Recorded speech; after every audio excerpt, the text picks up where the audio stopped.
Salut Émile, dis voir, on est maintenant à la sortie de l'hiver, début du printemps. Aujourd'hui, on a même un peu de soleil, c'est pas gênant, au contraire, on a les oiseaux qui gazouillent. Qu'est-ce qu'on fait maintenant dans un jardin? Alors Yvan, on prépare la saison future. Ça veut dire on va labourer, planter, semer pour qu'on ait un beau jardin et des beaux légumes surtout.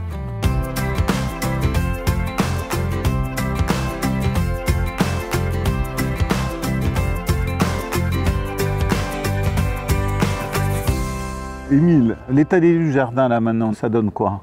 Alors le jardin est assez nu pour l'instant, à part cet endroit où il y a les plantes aromatiques qui sont vivaces, donc elles sont en train de repousser. D'accord, et qu'est-ce qu'on pourrait mettre maintenant? Parce que la température de ta terre, elle est à combien? On est à 8-10 degrés maintenant, ouais. On peut semer quoi? On peut semer tous les légumes de printemps, les épinards. On peut commencer à planter les choux, les salades. Donc, t'oublies pas, le jardin fait partie du musée, de l'exposition, donc il nous faut à tout prix des variétés anciennes. C'est des variétés anciennes, pratiquement toutes. En plus, le jardin est biologique. Bon, alors en diamant. Là, tu vas labourer. Ça sert à quoi un labourage? Un labourage, ça sert à ameublir la terre sur une certaine profondeur, à peu près la longueur de la fourche. D'accord. Des dents de la fourche. Et puis, la terre, il ne faut pas la retourner parce que les bactéries qui sont en profondeur ne sont pas les mêmes que celles qui sont en surface. La méthode la plus simple, tu fais juste comme ça. Voilà. Alors, tu vois, maintenant, on a labouré. Ouais.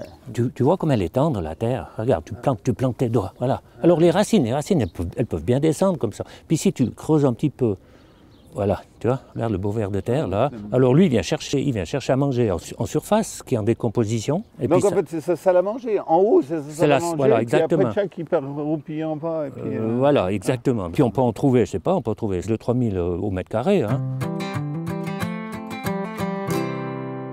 Une date importante dans l'alimentation, c'est 10 000 ans avant Jésus-Christ, quand l'homme a découvert l'agriculture. En fait, quand tout simplement il a été chercher des plantes sauvages et il les a mis dans un lopin de terre, il a dit « ici, ça sera chez moi, je cultive ici ». Ça, c'est tes graines, ça? Oui, ça, c'est mes graines, les graines d'épinards. Regarde comme elles sont. Voilà. Ah ouais, d'accord. Et ça c'est des petites graines, grosses graines? C'est des grosses graines, ça. C'est grosses graines? Ah ouais. Tu as vu, les carottes, c'est beaucoup plus petit. Tu peux avoir jusqu'à 60 000, 100 000 graines en grammes. Ah d'accord. Bon, ben alors je fais comment après? Je les sème, je fais comme ça, pouf. Ouais, quand tu as labouré, égalisé ta terre, tu prends un outil, l'outil que tu as dans la main, là, tu le tournes à l'envers avec le manche, voilà, puis tu fais ton sillon, et puis tu mets tes graines dedans, voilà, tic. Ah ouais, là, puis après tu recouvres, et puis après tu tapes un petit peu. Et tu tapes, pourquoi? C'est pour enlever l'air, comme ça serre autour, et puis ça tient mieux l'humidité.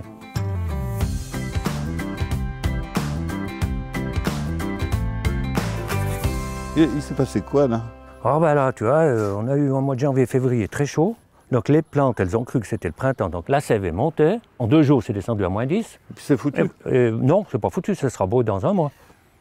Et juste 2 mots sur le romarin, parce que c'est une plante aromatique qui résiste très très bien à l'hiver et qui a un parfum absolument génial. Quand je vais la tailler, je vais récupérer toutes ces petites épines de romarin que je vais laisser sécher tranquillement pendant 15 jours, 3 semaines, que je vais réduire en poudre. Et puis ensuite, cette poudre-là, poudre bien verte, je vais pouvoir l'utiliser toute l'année dans les sauces salées ou dans les sauces sucrées, comme je veux. C'est quoi ça, Émile? Ça, c'est un engrais vert. En l'occurrence, c'est de la moutarde. Et puis ça sert à? Ça sert à nourrir la prochaine culture. Quand ça a 80 cm d'eau, on broye. Tu broies ta moutarde? Oui. Tu la laisses au sol? Voilà. Et on sème. Et tu sèmes une nouvelle plante? Voilà, sans labourer, sans rien. Donc c'est de la nourriture pour la nouvelle plante? Voilà.